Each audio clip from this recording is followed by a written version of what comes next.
आज मंगलवार आज मो रोषे घरे मुझे बिना पियाज रसुण पियाज रसुण दिखाई शाग तरकारी मुझे नहीं गोटे आलू गोटे बैगण कटा धला सोरिष अध चमच जीरा 4टा कंचा लंका मैंने चाहिए भी कला सोरिष नहीं पारे तो ये बड़ी नहीं शाग तरकारी लगी फाड़े नड़िया कोर अधा नड़िया कोरा नहीं बजार बिक्री होता लेउटिया शाग 2 बिड़ा नहीं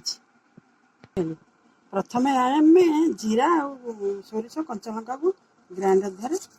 ग्राइंडिंग करदे मिन कर ग्राइंडिंग करदे बर्तमान मो लंका आ जीरा सोरिष बाटी देछि ए बटाटा को सोरिष जीरा लंका बटाटा को हम कड़े में दबा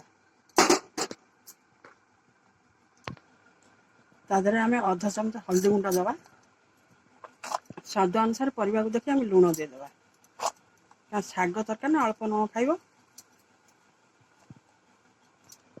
ए सोरिष फुटी आसला आम आलू बैगण को तादरे पकईदे गोल दे टिके घोड़ेद सीझापी छाड़ एबे हमारा आलू बैगण सीझी जाइए आम शाग को तादरे पकईदे शाग को पकई भल कर गोलईदे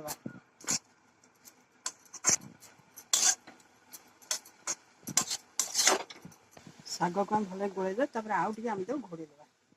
शाग सीझी सारी आम नड़िया कोरा देदेबा नड़िया कोरा दे भल कि गोलईदे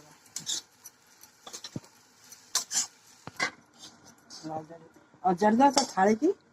अजाड़ दे कड़े छुंक करवा शाग सब थाली की अजाड़ देछि कड़े आम छुंक करवा कड़े आगे तेल दबा एबे तेल ताती जाए बड़ी पकड़े भाजीदे ए बड़ीटा भाजी सारी आम काढ़ीदे शाग को छुंक छुंक आम 5 फुटण दबा नहीं आम खाली पान मधुरी दबा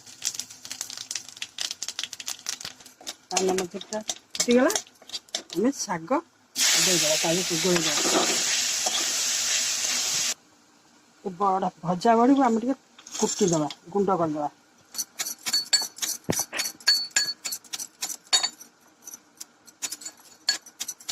बड़ीटा कुटी देचे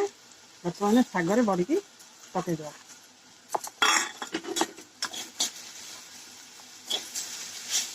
गोलईदे बिना पियाज रसुण यहीपरी शाग तरकारी कर खातु केमती लगे कमेंट माध्यम जाओ।